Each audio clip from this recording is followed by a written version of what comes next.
Gracias, presidente. Buenos días a todos. Preguntarle si nos haría un balance de su viaje a Washington. Yo le preguntaría concretamente sobre los temas de migración. Por un lado, este anuncio que se hizo por parte del canciller que Estados Unidos va a invertir en Centroamérica en un programa que se va a llamar Sembrando Oportunidades. Si usted tuviera mayores detalles de cuándo podría iniciar. También si se tocó el tema del programa Quédate en México. Si se habló de las caravanas, la posibilidad de que Estados Unidos también entregue recursos para este tipo de movimientos, para tenerlos en lugares dignos, y también sobre la reforma eléctrica que tanto se tocó por parte de los presidentes, por el presidente Biden y el primer ministro de Canadá. Gracias. Bueno, fue una muy buena visita a Washington, un encuentro con el primer ministro Trudeau, con el presidente Biden.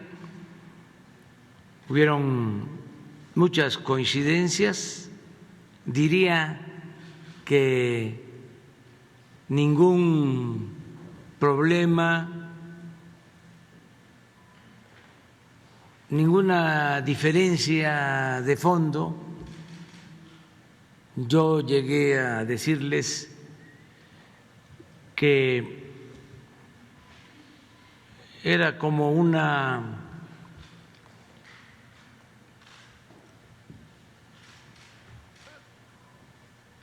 conferencia, un encuentro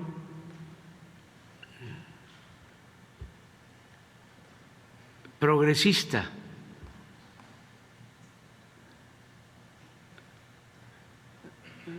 Usé el término cumbre progresista por las coincidencias.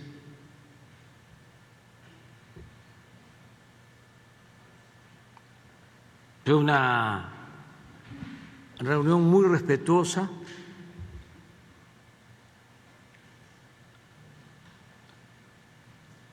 En el caso de Canadá, hablamos de la industria eléctrica, de la posibilidad de cooperación para modernizar equipos, turbinas en hidroeléctricas. Ellos tienen una empresa pública, así como la Comisión Federal de Electricidad, y se planteó la posibilidad de establecer un acuerdo entre estas empresas públicas para modernizar hidroeléctricas.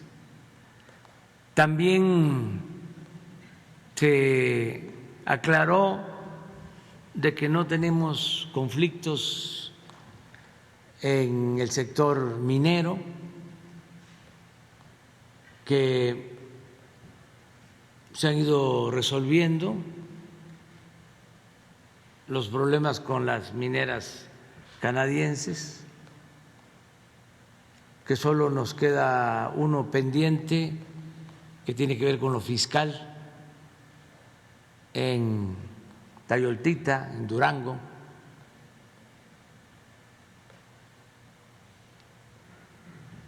Se resolvió el problema de Cozalá. Se aclaró también lo de la reforma eléctrica. Fue muy receptivo el primer ministro.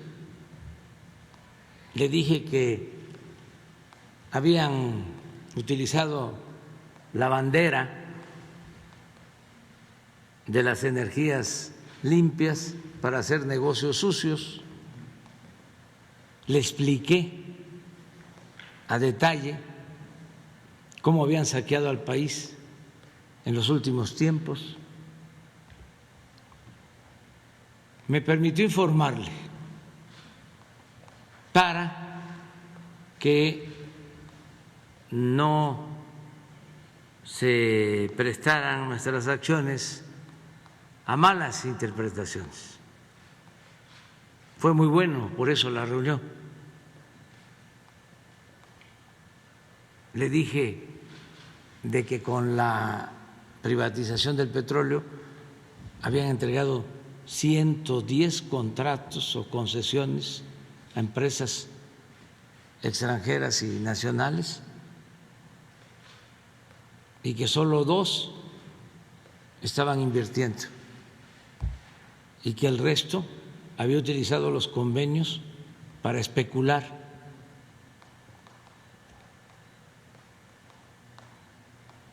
Que familiares de políticos se habían quedado con concesiones de políticos mexicanos y que ya habían vendido esas concesiones a extranjeros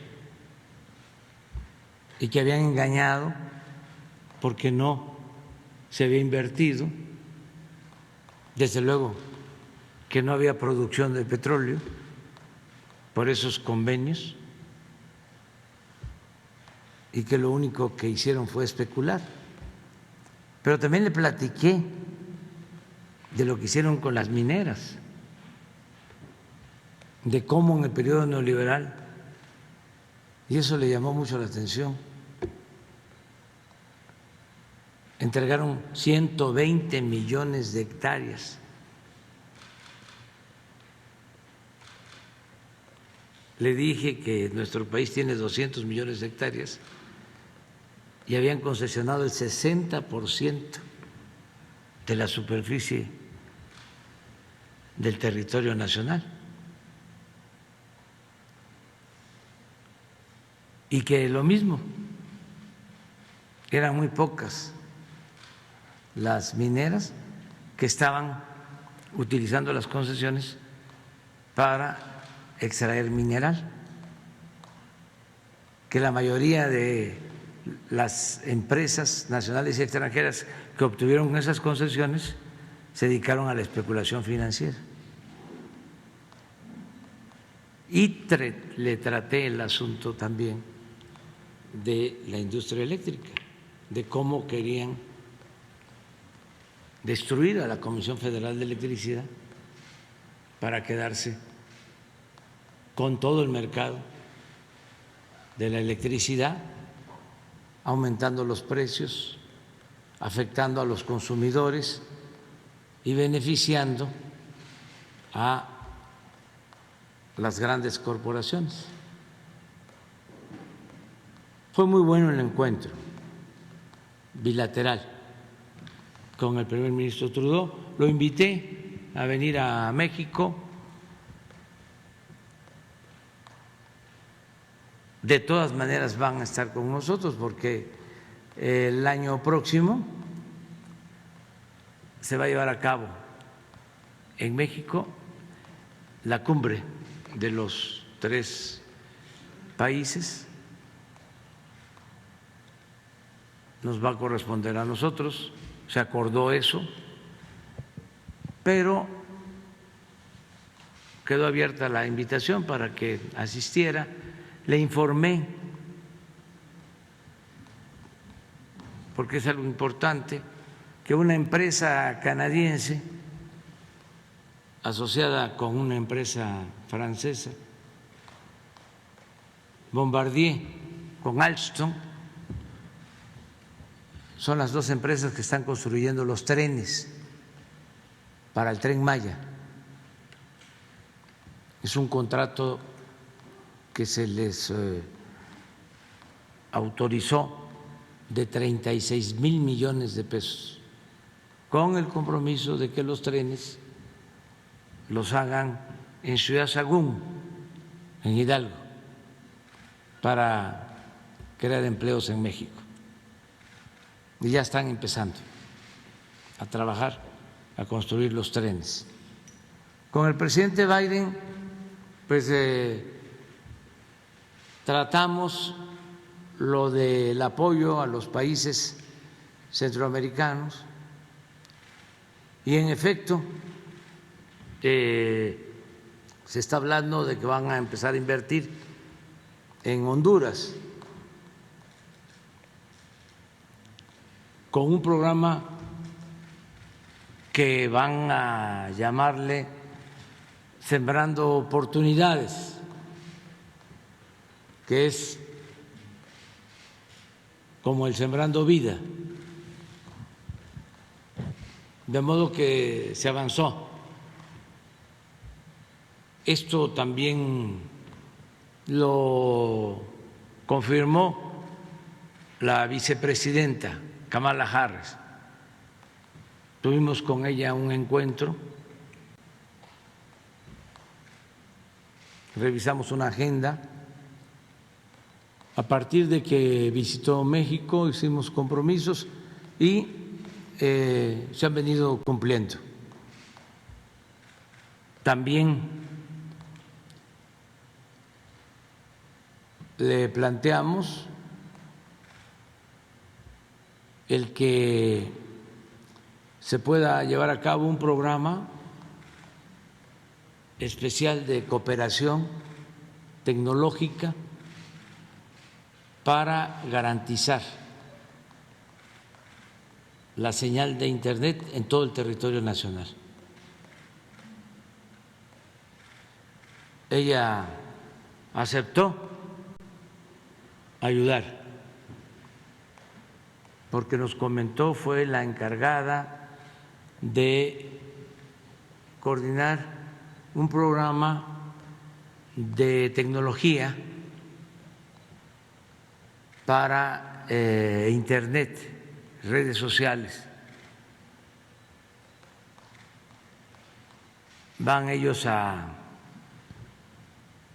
reforzar con muchos recursos todo su sistema de tecnología del espacio y van a ayudarnos. Nos van a dar una respuesta a lo que le planteé, porque no es un asunto de recursos, de presupuesto, es más que nada falta de tecnología, aunque parezca increíble. Ya ven cómo se habla de los carros eléctricos, de la automatización, de la robótica, de los que van al espacio como turistas. Bueno, pues resulta que no está resuelto el problema tecnológico para la comunicación por Internet en zonas apartadas, porque nosotros tenemos el compromiso de que haya Internet en todo el territorio nacional y hemos estado batallando por falta de tecnología. Por eso le hicimos este planteamiento, para que no siga avanzando el tiempo y que podamos cumplir con el compromiso de que hasta en las comunidades más apartadas de Oaxaca, de la Tarahumara, donde vive la gente más humilde, más pobre, tengan acceso al Internet. Ahora no hay señal. En el caso de la señal de satélite, parece increíble, pero si está nublado, ya no se puede hablar, ni siquiera por teléfono, ya no hablemos del Internet. El teléfono satelital no funciona si está nublado, si hay mal tiempo. Entonces tiene que, pues, desplegarse la fibra óptica y lo que llaman la última milla, y hay que instalar antenas y hay que tener también sistemas satelitales, pero hay que lograr la comunicación. Antes decía yo de que la gente tenía que ir a las partes altas, se subían a las lomas para captar la ansiada señal. Ahora hay sistemas en donde una persona en las comunidades recoge todos los celulares, los lleva en una moto, en un carro, donde hay señal. Ahí caen todos los mensajes y regresa con los teléfonos.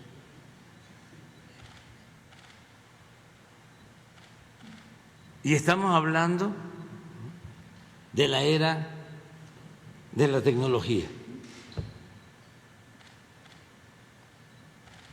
Entonces nosotros no vamos a quitar el dedo del renglón porque necesitamos que se comunique al país con Internet, que es una revolución de lograr esto. Es apoyar lo educativo, la salud,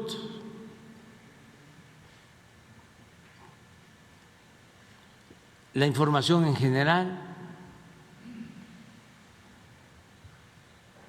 que no haya monopolios, que se garanticen las libertades de manifestación, de expresión,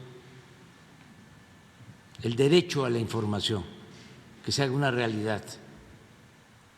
Entonces hablamos de este tema, yo creo que fue muy importante. En el caso de la economía, hablamos de la necesidad de fortalecer la integración. En eso se avanzó mucho. Hice una propuesta para que se impulsara un programa de inversiones productivas en América del Norte para la sustitución de importaciones. Puse el ejemplo de que no era posible que por falta de chips o porque aumentó el precio del acero o porque se incrementó el precio del transporte marítimo, un consumidor de América del Norte tenga que esperar en lista que se elabora en las tiendas, en listas de espera, hasta 6 meses para poder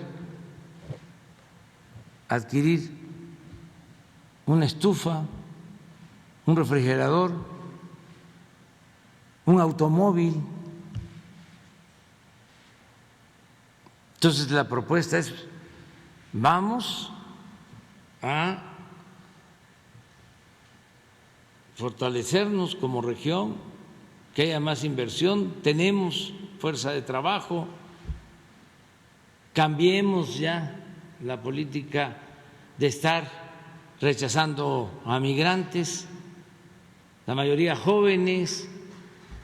Si no se tiene fuerza de trabajo suficiente en Estados Unidos, en Canadá, ¿por qué no hacer un análisis sobre la demanda de fuerza de trabajo de acuerdo a lo que se necesita crecer y ordenar el flujo migratorio, ampliar las visas temporales de trabajo, buscar formas para que el que quiera irse a trabajar a Estados Unidos, Canadá, lo pueda hacer, que la migración no sea forzosa, sino opcional, voluntaria. Entonces, en esto se avanzó mucho, considero. También en invertir, como ya lo dije, en Centroamérica, en atender las causas de la migración. Y pude recordarle al presidente Biden sobre el compromiso de regularizar a 11 millones de migrantes.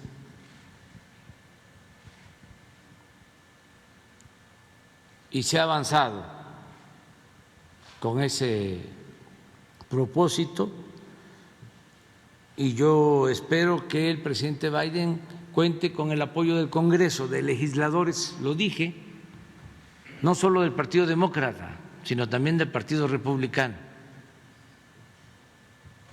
Y sostuve que íbamos a estar nosotros pendientes, apoyando esa iniciativa,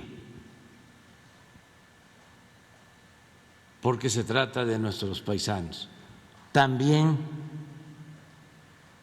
en la reunión trilateral, aunque ellos lo saben perfectamente, incluso el presidente Biden habló de que le hubiese gustado aprender español, castellano, porque sabía de la importancia que iba a ir teniendo la comunidad hispana en Estados Unidos. Entonces, nada más les recordé de que son 38 millones de mexicanos en Estados Unidos, que los hermanos puertorriqueños son 5 millones y que los hermanos cubanos son 4 millones. Y que por eso debía darse un trato respetuoso a nuestros paisanos, que no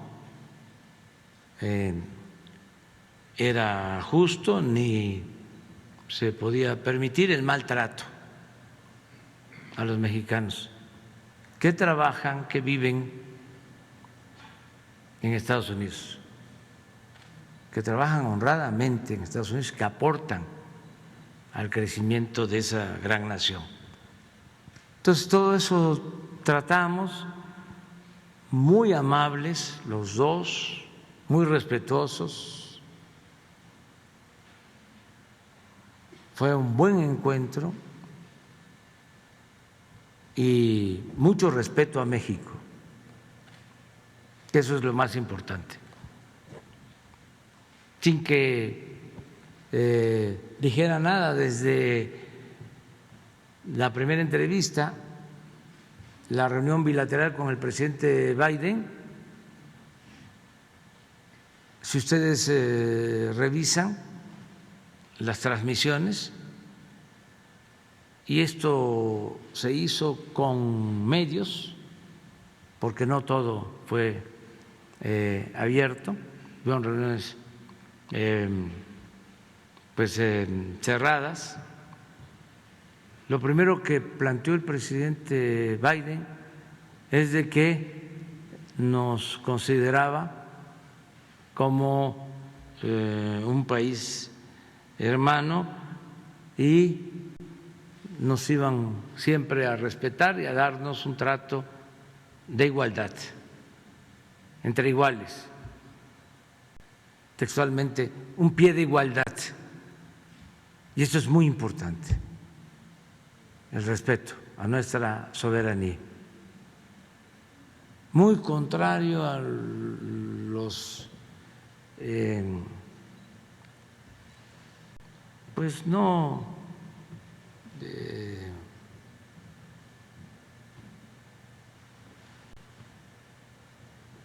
apátridas, no, es una exageración decirlo así, pero sí a algunos internacionalistas mexicanos acostumbrados a la sumisión, que van a pedir al extranjero, como los conservadores, que vengan a intervenir en México, como cuando fueron los conservadores a buscar a Santana y luego a Maximiliano. Así, es una vergüenza, es de pena ajena. Es decir, vamos a acusar al presidente de México. Y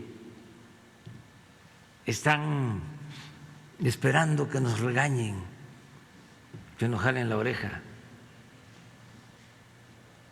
pero muy colonialistas, se malacostumbraron. México es un país libre, independiente, soberano, y afortunadamente así nos ven y nos respetan. México tiene un prestigio como nunca en el mundo, aunque no les guste a nuestros adversarios, pero yo creo que sí les gusta mucho a la mayoría de nuestro pueblo, les gusta muchísimo a los migrantes, se ponen felices. Les mando un abrazo.